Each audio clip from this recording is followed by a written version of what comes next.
रक्षा धर्म हमारा, देश की रक्षा धर्म हमारा, देश की सेवा कर्म हमारा, देश की सेवा कर्म हमारा। गूंज उठेगा जल थल अंबर, जग में गौरव गान। सरहद तुझे प्रणाम, सरहद तुझे प्रणाम, सरहद तुझे प्रणाम। सरहद तुझे प्रणाम, सरहद तुझे प्रणाम, सरहद तुझे प्रणाम।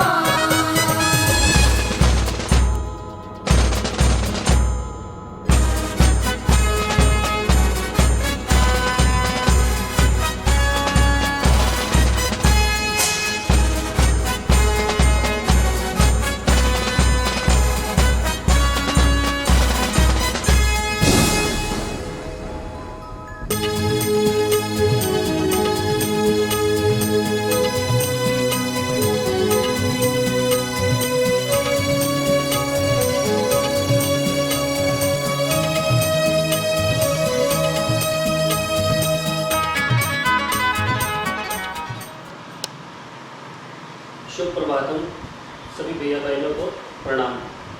जैसा कि आप जानते हैं, आज के अपने ऑनलाइन टीचिंग क्लासेस के अंदर मैं आपको शेष रहे अधूरे part chapter number 3 the shepherd's treasure गडरिए का खजाना का शेष भाग आपके सामने प्रस्तुत करूंगा, मैं कठिन शब्दों सहित। इससे पूर्व मैं एक बार पुनः आपका सबका हार्दिक स्वागत करता हूं और अखिल भारतीय विद्या भारती जोधपुर प्रांत से संबंध आदर्श शिक्षण संस्थान जालोर द्वारा संचालित आदर्श विद्या मंदिर माध्यमिक आहोर के सानिध्य में तत्वाधान में आचार्य मोहनलाल भट्ट द्वारा निर्मित ऑनलाइन टीचिंग प्रोग्राम में आप सभी समस्त भैया बहनों का हार्दिक अभिनंदन स्वागत करता हूं। इसी आशा के साथ में कि आपको इस वीडियो का पूरा भरपूर फायदा उठाए और सीखने का अभिनव प्रयास करेंगे। तो आज मैं अपने इस शेष रहे अधूरे पार्ट में से आपको पढ़ाना चाहूँगा। जैसा कि सबसे पहले अपने इस पार्ट में आए हुए जो हार्ड वर्ड है, यानी कि कठिन शब्दों के बारे में मैं आपको बताना चाहूँगा। जैसा कि पहला वर्ड है इसमें rose to power. Rose to power का मतलब होता है सत्तासीन होना या सत्तारूढ़ होना। डिग्निटी और स्टेटस। डिग्निटी, वैसे डिग्निटी का मतलब पद भी होता है, डिग्निटी का मतलब गरिमा भी होती है, और इस रूप में इसको अकॉर्डिंग टू सेंटेंस के अनुसार इसका उपयोग किया जाता है। देन नेक्स्ट है विजडम। विजडम का मतलब होता है कुशाग्र बुद्धि वाला, प्रखर बुद्धि वाला, तेज बुद्धि वाला। और उसके अलावा शैम्पति। शैम्पति का मतलब होता है कॉम्पेशन।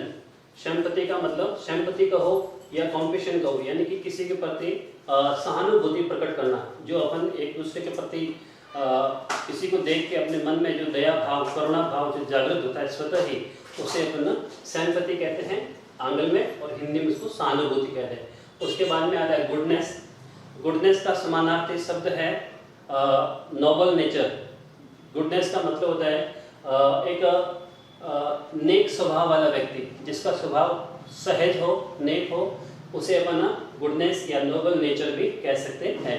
देन नेक्स्ट है जस्ट और फेयर। जस्ट का मतलब न्याय से संबंधित है, और फेयर का मतलब भी बिल्कुल विदाउट एनी मिक्सड, जो एकदम नीट एंड क्लीन हो उसे फेयर बोलेंगे, ठीक है ना। जस्ट फेयर यानी कि न्याय करने वाला। Then terribly. टेरिबली का मतलब होता है वेरी मच। टेरिबली भी कहते हैं, और इसका एक और सिनोनिम्स है। सिनोनिम्स का मतलब होता है पर्यायवाची। टेरिबली का पर्यायवाची है वेरी मच। टेरिबली को या वेरी मच, जिसका अर्थ होता है बहुत ज़्यादा। देन नेक्स्ट है आयरन चेस्ट। आयरन चेस्ट का मतलब होता है, वैसे अगर अपन इसका शब्दों का अर्थ समझेंगे, आयरन का मतलब होता है लोहा, और चेस्ट है पेटी, यानी कि लोहे की पेटी कह सकते हैं। आयरन चेस्ट का लोहे की पेटी या संदूक भी अपन कहते हैं। उसके बाद में आता है ट्रेजर। जैसा कि अपने इसमें वर्ड में दे रखा है ट्रेजर। ट्रेजर का मतलब होता है खजाना, ठीक है। ट्रेजर यानी कि खजाना या कोष भी कह सकते हैं, और इसी ट्रेजर से वर्ड बनता है ट्रेजरी, जिसको अपन कोष कार्यालय भी कह सकते हैं। Next jealousy. जेलसी का मतलब होता है ईर्ष्या भाव रखना, एक दूसरे के प्रति ईर्ष्या भाव कह दो, द्वेष भाव कह दो, ठीक है ना। इस प्रकार की जो भावना अपने मन में रखते हैं उसे अपन कहेंगे जेलसी। उसके बाद ध्यान करना, इधर एक चीज है स्टील का मतलब चुराना, स्टील थ्ली या इसको सेक्रेटरी कहते हैं, सेक्रेटली। स्टील थ्ली का मतलब है चोरी चुपके किसी से 2-4 लोगों से चोरी चुपके कोई चीज ले जाना, स्टील थ्ली। उसके बाद में आता है मॉकिंगली का मतलब होता है उसकी उपहास करना, हिंदी में इसके लिए उचित शब्द है उपहास करना, या उसको ऐसे कहेंगे हंसी उड़ाना, उसी के अर्थ में अपन इसको मॉकिंगली को लेते हैं। और जैसा कि मैंने आपको बताया था, ये first number rose to power का मतलब होता है सत्तारूढ़ होना, सत्तासीन होना, या ऑक्यूपाइड अ हाई सीट, एक ऊंची सीट पर आसित होना, सिंहासनारूढ़ होना, ठीक है। उसके बाद में आता है बिहेव का मतलब होता है आचरण या व्यवहार, जो मनुष्य के अंदर सामान्य तौर से हर मनुष्य में पाए जाते हैं, जिसे अपन आचरण भी कहते हैं, व्यवहार भी कहते हैं। जैसा कि अपने अपनी कक्षाओं के अंदर भैया बहनों से नित्य कक्षाचार्य जी द्वारा आचरण के 6 बिंदुओं पर जो चर्चा होती है, उनके अर्थ में भी अपन ले सकते हैं बिहेव का मतलब आचरण या व्यवहार। देन नेक्स्ट पे अटेंशन का मतलब होता है किसी चीज की तरफ ध्यान देना, उसे अपन कहेंगे पे अटेंशन। पे अटेंशन के बाद में आता है इग्नोर का मतलब होता है किसी चीज को टालना या उस पर ध्यान नहीं देना, ठीक है ना, अवेयर ध्यान नहीं देना, उसे कहते हैं इग्नोर। उसके बाद में आता है शर्टेन का मतलब होता है निश्चित रूप से। देन डिस्कवर्ड का मतलब होता है पता लगाना, किसी चीज के बारे में जानकारी हासिल करना या खोज करना, भी उसी अर्थ में भी ले सकते हैं। सुमोनेड का मतलब होता है इसको बुलाया गया हो। उसके बाद में आता है शर्टेन का मतलब होता है कंटेंट का मतलब हैव इन इट मतलब रखना। ये इसके अंदर आए गए कुछ कठिन शब्द हैं, और इन कठिन शब्दों के अलावा अब मैं आपको इस जो ये गडरिये का खजाना है, इस पाठ का जो शेष भाग रह गया था, उस शेष भाग को आज मैं आपके सामने प्रस्तुत करता हूँ, तो आप ध्यान से सुनेंगे। देखना इधर, the new governor was called to the palace. जो उस ईरान देश के राजा के द्वारा जिस गडरिये को एक राज्य का गवर्नर नियुक्त किया गया था, उस गवर्नर को महलों में बुलाया जाता है, राजा के महलों में बुलाया जाता है। फिर he was ordered to explain why he was carried idle sourced। अब वो उसको राजा को गवर्नर को अपने राज्य महलों में बुला करके उनसे पूछता है कि वो हमेशा रोजाना अपने साथ में वह लोहे की जो पेटी है, जिसको अपन ने बोला था आयरन चेस्ट का मतलब तो पेटी, उस पेटी को रोजाना वो अपने साथ में क्यों लेके जाता है, इसलिए उसको वहां पर बुलाते हैं। He was ordered का मतलब उसको आदेश देता है। He was ordered to explain, इस बात का वर्णन करने के लिए, सभी पूरी जनता अपने कोर्ट दरबार के सामने ये बताने के लिए उसको आदेश करता है कि why he was carried an iron chest, कि वो रोजाना अपने साथ में जब घर जाता है या घर से आता है तो अपने साथ में वो लोहे की पेटी क्यों लेके आता है या क्या लेके जाता है। Then the chest contained to gold और silver। अब वो ये भी ज्ञात करना चाहता है कि क्या तुम्हारी इस पेटी के अंदर सोने चांदी या ज्वेलरी इसके अंदर कंटेंट, यानी कि कंटेंट मतलब इसमें एक वर्ड आया हुआ है, क्या इसके अंदर रखी हुई है, जो तुम रोजाना इसको उठा करके लेके जाते हो और वापस इसको लेके आते हो। At first the king did not pay attention to these reporters। सबसे पहले तो जो अन्य गवर्नर के द्वारा, अन्य राज्यपाल के द्वारा जो उनसे जो शिकायत होती है उन रिपोर्ट के ऊपर ध्यान नहीं देता है, और उसके बाद में पहले तो उनकी बातों पर, अन्य राज्यपालों की बातों पर ध्यान नहीं देता है, तथा उसके बाद में कि but how could he ignore, लेकिन वह राजा इन सब बातों को कैसे टाल सकता था। These governors and their endless stories about the shipyard, कि उस गडरिये की अंतहीन कहानी को किस प्रकार से वह नकार सकता था। Then one thing was certain, लेकिन एक बात निश्चित रूप से थी कि द किंग डिस्कवर्ड, राजा जो है उस बात का पता लगाना चाहता था कि क्या वास्तव में ये गठिया अपने साथ कुछ लेके जाता है या नहीं जाता है। राजकोष से, जो राजकोष के अंदर वहाँ की जनता के द्वारा जो टैक्सेस के रूप में, जो कर के रूप में जो पैसे जमा कराते थे, क्या वो उस पैसों का कुछ हिस्सा अपने घर पे लेके जाता है या इनकी ऐसी झूठी बातें हैं, इस बात का वो पता लगाना चाहता था। The new governor did carry an iron chest with him all the time, जो ये गवर्नर जो है वो हमेशा हर वक्त अपने साथ में ये लोहे की पेटी को लेके आता है और लेके जाता है। इसका राज क्या है, इसका मतलब मेन मोटो क्या है, उद्देश्य क्या है, क्यों ये लेके आता है। मोटो भी कह सकते हैं, एम भी कह सकते हैं, जिसका मतलब है उद्देश्य या लक्ष्य। सो अतएव इसलिए वन डे, एक दिन क्या होता है कि the new governor was summoned to the palace, एक दिन है जो कि उस नए राज्यपाल को उसके महलों के अंदर बुलाया जाता है और ही केम राइडिंग ऑन हिज कैमल, और वह राज्यपाल उस ऊंट के ऊपर सवार होकर के आता है। एंड टू एवरीवन्स डिलाइट, और ये देख करके हर कोई है जो कि व्यक्ति प्रसन्न होता है। यहाँ पे एक वर्ड आया है डिलाइट, डिलाइट का मतलब है प्रसन्न होना, just we can say that enjoy, joyful, joyful भी कह सकते हैं, और प्रसन्नता होती है, खुशी होती है उन सबको देख करके कि ये है जो कि ऊंट पे सवार होकर आया है, ठीक है, जिनके ऊपर कुछ आरोप प्रत्यारोप लगे हैं, वह है governor. The famous iron chest was there fast and securely behind him on the camel's back. अब जिस वो ऊंट पर बैठ के आया, उस ऊंट के ऊपर वो खुद बैठा हुआ और खुद की पीठ के पीछे उस लोहे की पेटी को बंधी हुई है, और उस मजबूती के साथ में, सिक्योरली, सिक्योरली का मतलब होता है मजबूती से, और बिहाइंड का मतलब पीछे की तरफ, उसके पीठ के पीछे वह पेटी बंधी हुई है।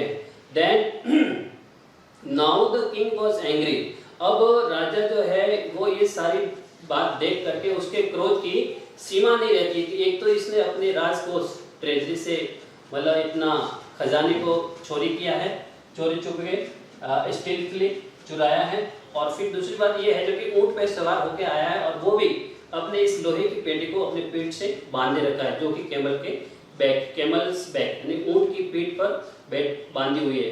Now the king was angry, अब राजा जो है वो नाराज हो जाता है, क्रोधित होता है, उसको बहुत ये देख करके, ये सारा दृश्य देख करके उसको बड़ा ही क्रोध होता है, गुस्सा आता है, और ही थंडर्ड, थंडर्ड का मतलब होता है, वैसे थंडर्ड का मतलब होता है गर्जना करना। जैसे कि मैंने आपको बताया कि ये थंडर्ड जो वर्ड है वो किस में आया था, अपने फर्स्ट लेसन जो अपने पढ़ा था द टू टेल बर्ड्स, उसके अंदर दो पक्षियों की कथा में अपन ने पढ़ा था थंडर्स के अंदर, थंडर्स स्ट्रॉन्ग, तूफान, तेज गर्जना के साथ में जो तूफान आया था। तो यहाँ पर जो थंडर्ड वर्ड है इसका मतलब होता है दहाड़ना, थंडर्ड का मतलब दहाड़ना, और जो वो राजा होता है वो गुस्से में क्रोधित होकर के जोर से दहाड़ता है।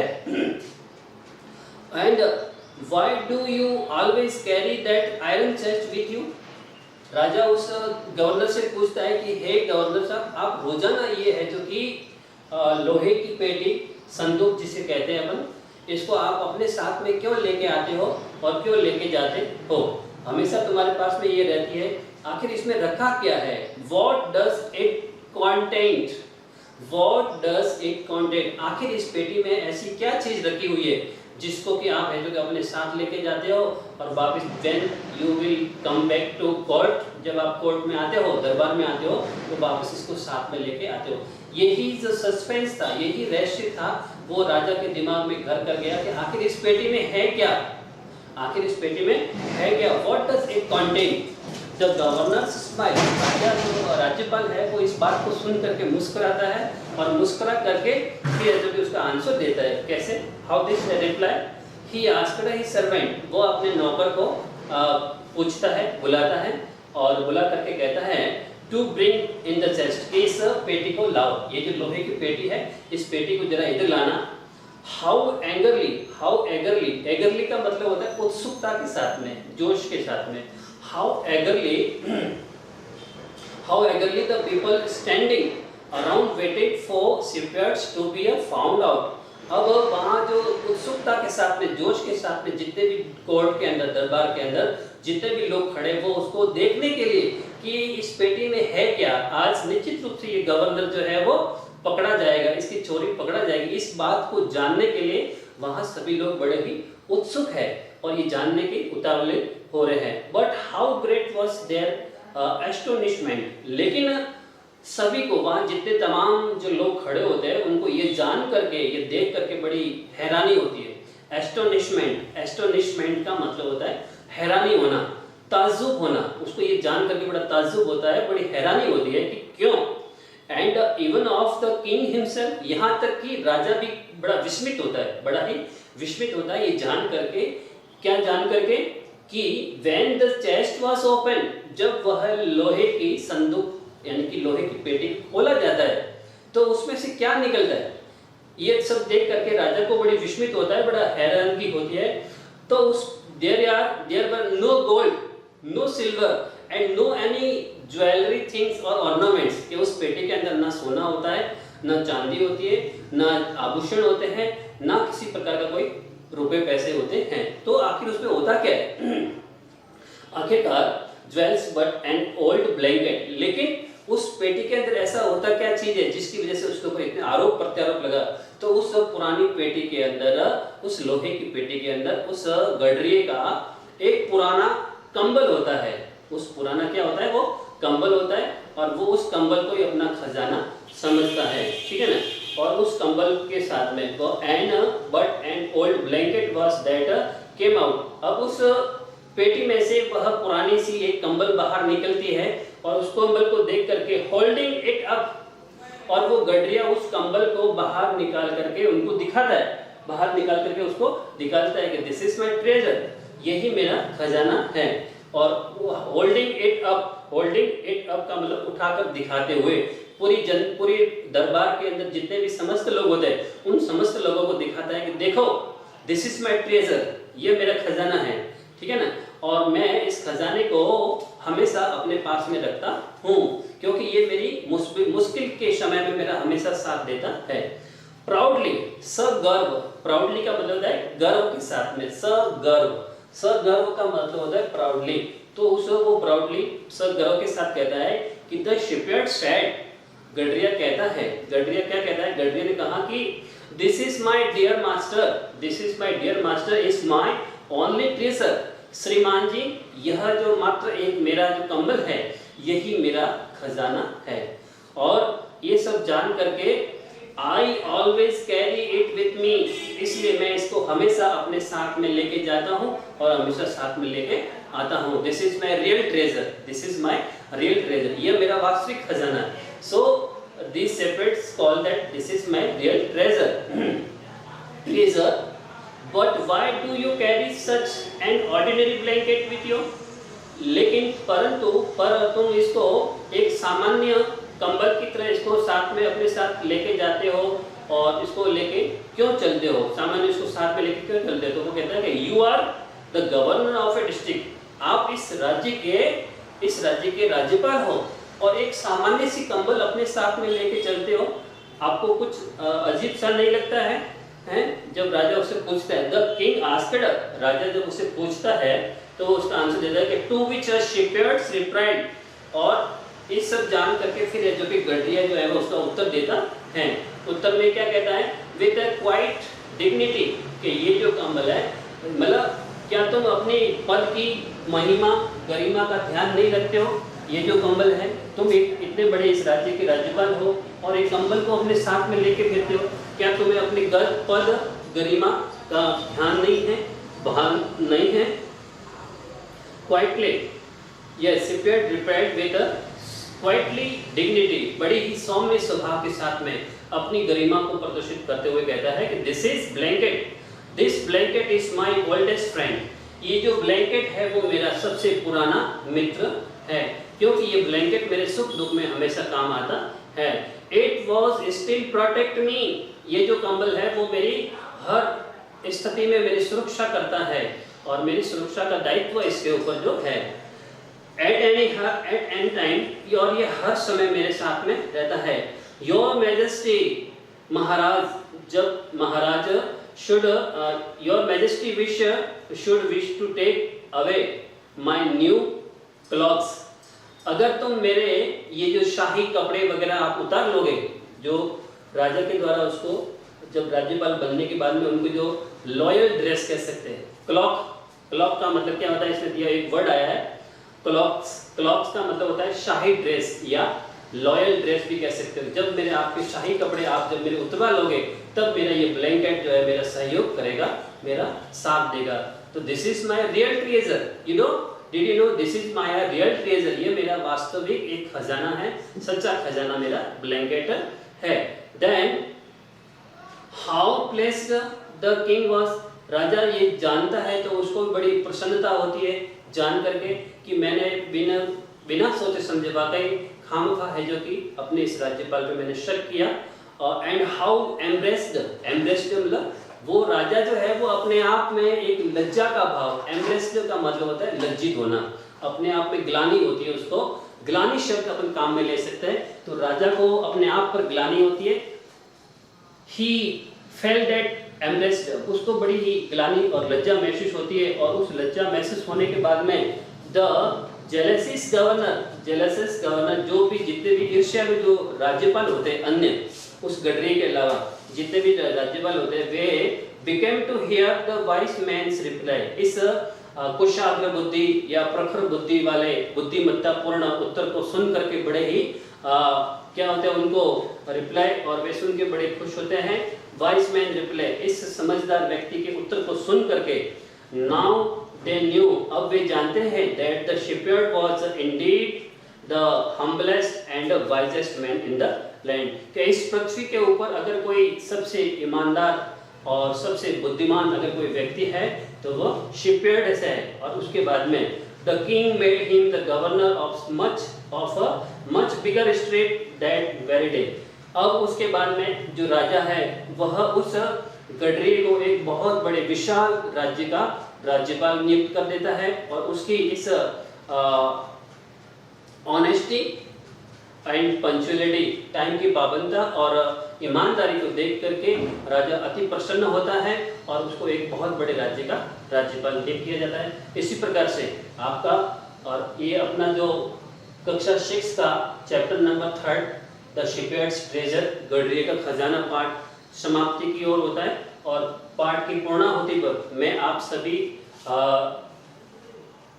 भैया बहनों को हार्दिक शुभकामना देता हूँ, बहुत बहुत बधाई हो कि आपने इस पाठ को बड़े ध्यान से पढ़ा, be attractively, and I will hope you are best student of the year. Thanks alert.